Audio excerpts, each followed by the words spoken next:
Hello friends, इस video में हम लोग एक चर वाले रैखिक समीकरण को हल करना सीखेंगे। देखिए, ये चार सवाल आपकी स्क्रीन के सामने दिख रहे होंगे। मैं इन चारों को हल करना आपको सिखाऊंगा। इसके बाद आप लोग को इस तरीके के चाहे जो से सवाल मिल जाएं, आप उनके उत्तर मात्र 1 मिनट के अंदर निकाल देंगे।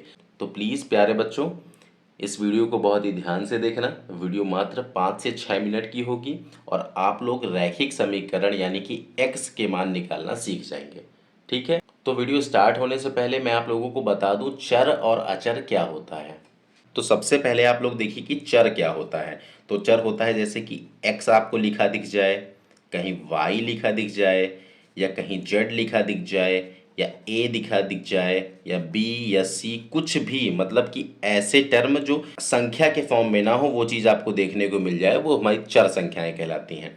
ठीक है, और चर संख्याओं की एक और विशेषता होती है, जैसे कि x बराबर 1 हो सकता है, 2 हो सकता है, 3 हो सकता है, -4 हो सकता है, यानी कि x का मान कोई फिक्स नहीं है, ये कुछ भी निकल के आ सकता है। ठीक है, जब आप समीकरण सॉल्व करेंगे तो x का मान कुछ भी निकल के आ सकता है। ठीक है, अब देखिए अचर क्या होता है। अचर होता है जैसे कोई संख्या लिखी हो, 6 हो गया, 9, 1, 7, -3, ये सब अचर हैं, यानी कि ये फिक्स होती हैं। ठीक है, ये फिक्स होती हैं और ये फिक्स नहीं होती हैं। ठीक है, आई होप मेरे प्यारे बच्चों आप लोगों को चर और अचर के बारे में पता लग चुका है। तो अब हम लोग सवाल नंबर 1 की तरफ बढ़ सकते हैं। तो मेरे प्यारे बच्चों, हमारा सवाल नंबर 1 रहा ये x माइनस का 2 बराबर में 7। तो हमें कोशिश ये करना है कि जो हमारी ये चर हैं, ठीक है, ये हो गया चर। देखिए ये संख्या लिखी है तो ये हो गया हमारा अचर। ठीक है, और ये भी हो गया अचर। अब जैसे कि आप लोग को इसके इंग्लिश के टर्म में बता दो, ये हो गया वेरिएबल, ये नॉन वेरिएबल। ठीक है, ताकि जो कोई सीबीएसई वाला देख रहा हो उसे भी समझ में आ जाए। तो हम क्या करेंगे कि चर वालों को एक तरफ लिख लो और अचर वालों को एक तरफ लिख लो। तो हम लोग हमेशा करेंगे कि चर वाला जो है वो बाएं साइड लिखेंगे और जो अचर वाला है उसको बराबर के इधर यानी कि दाएं साइड लिख देंगे। ठीक है, तो चर वाले को हम लोग इधर रोकेंगे। यहाँ चर क्या है, x है, तो x को बाएं साइड ही रोका। और यहाँ पे अचर है -2, यानी कि जब -2 दाएं साइड जाएगा तो आप सभी लोग को पता है जब किसी भी संख्या का पक्षांतरण करते हैं तो चिन्ह बदल जाते हैं, यानी कि -2 दाएं साइड जाएगा तो +2 हो जाएगा। तो x बराबर में 7 +2। ठीक है, तो x का मान क्या निकल के आ जाएगा, x बराबर आ जाएगा 7 + 2 क्या हो जाएगा, 9।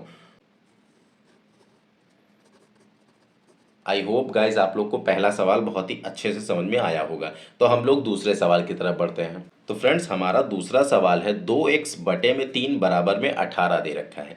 ठीक है, तो देखिए इधर 18 के बटे में क्या हो सकता है, जब कुछ नहीं होता तो बटे में 1 होता है। ठीक है, जैसे कि यहाँ पे कोई संख्या लिखी होती है 2, तो इसे हम क्या लिख सकते हैं, 2 गुणे 1 भी तो लिख सकते हैं, है ना, तब भी हमारा 2 ही आएगा। ये देखिए, अब जैसे यहाँ पे लिखा है 18, तो 18 को अगर हम 1 से भाग दे देंगे तो कितना आएगा, 18 ही आएगा। ठीक है, तो यहाँ पे 1 कर लिया हमने बटे में। 1 क्यों किया वो भी बताते हैं आपको। 1 हमने इसलिए किया ताकि हम तिर्यक गुणा करा सकें, 3 का इधर गुणा और 1 का इधर गुणा।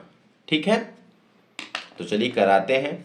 तो 2x गुणे में 1 बराबर में क्या हो जाएगा, 18 गुणे में 3। वेरी गुड, आई होप आप लोग को समझ में आ रहा होगा। तो 2x का जब हम गुणा 1 में कराएंगे तो क्या आएगा, 2x ही आएगा, कोई फर्क नहीं पड़ेगा जब 1 से गुणा कराते हैं। और इधर 18 का गुणा जब 3 में कराएंगे तो 18 का पहाड़ा पढ़िए, 18 1 9 18, 18 दूनी 36, 18 त्रिक 54। ठीक है, तो यहाँ आ जाएगा 54।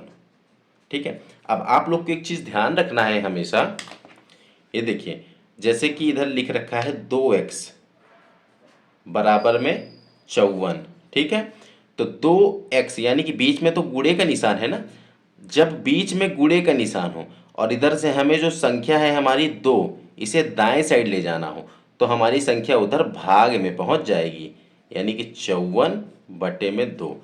देखिए जैसे हमने ऊपर किया था कि x माइनस का 2 बराबर में 7 था, इधर माइनस था और जब दाएं साइड भेजना था तो उधर प्लस में हो जा रहा था। ठीक है, तो एक चीज़ आप लोग ध्यान रखिएगा, जब गुणे में हो और दाहिने साइड पंचांतरण करना हो तो संख्या हमारी भाग में हो जाती है। ठीक है, तो इधर हम लोग लिख देंगे, इधर भी देखिए गुणे का निशान लगा है, तो 2 दाहिने साइड जाएगा तो क्या हो जाएगा, भाग में चला जाएगा। तो x बराबर में 54 बटे में 2, तो 2 से काटो, 2 दूनी 4 और हासिल आया 1, तो ये 14 हो जाएगा, 2 सत्ते 14। तो यानी कि x की वैल्यू हमारी क्या आ गई, 27 आ गई फ्रेंड्स। तो मेरे प्यारे बच्चों, आप लोग की x की वैल्यू आ गई है 27। आई होप आप लोग को दूसरा सवाल भी बहुत अच्छे से समझ में आया होगा। तो चलिए अब हम लोग तीसरे सवाल की तरफ बढ़ते हैं। तो मेरे प्यारे बच्चों, ये रहा हमारा तीसरा सवाल। 14y माइनस का 8 बराबर में 13 दे रखा है। ठीक है, तो आपको मैंने क्या बोला था कि जो हमारे चर वाले हों, चर यानी कि ये चर हो गया क्योंकि इसके साथ देखिए y जुड़ा हुआ है। ठीक है, तो यानी कि हमारी चर संख्या हो गई।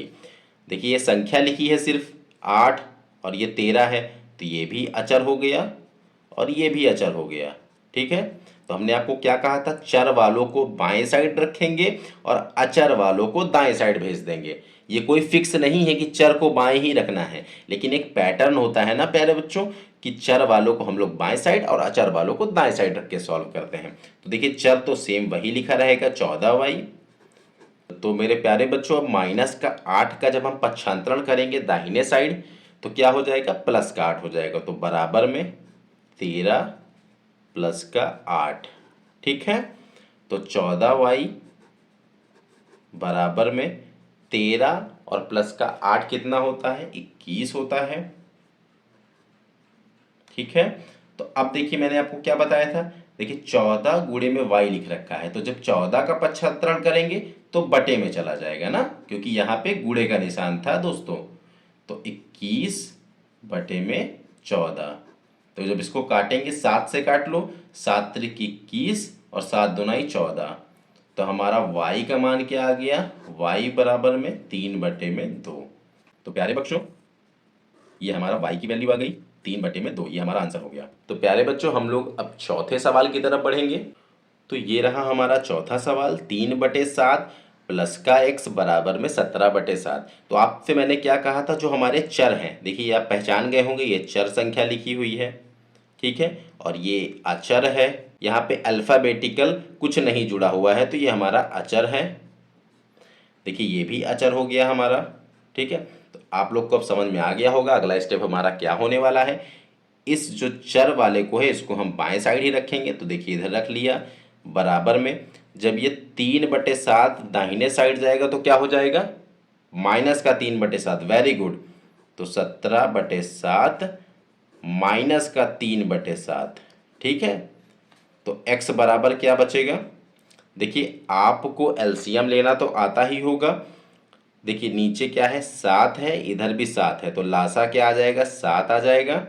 ऊपर क्या है, 17 माइनस का 3, तो क्या हो गया, 17 में से जब हम 3 घटाएंगे तो बचेगा 14 और बटे में 7 लिखा है, तो 7 से जब काटेंगे 14 को तो 2 बार में कटेगा, तो x का मान हमारा आ गया 2।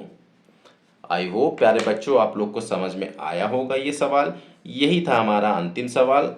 तो प्यारे बच्चों, आप लोग कमेंट करके बताइए मेरे पढ़ाने का तरीका आप लोगों को कैसा लगा और हाँ समझ में आया या नहीं आया।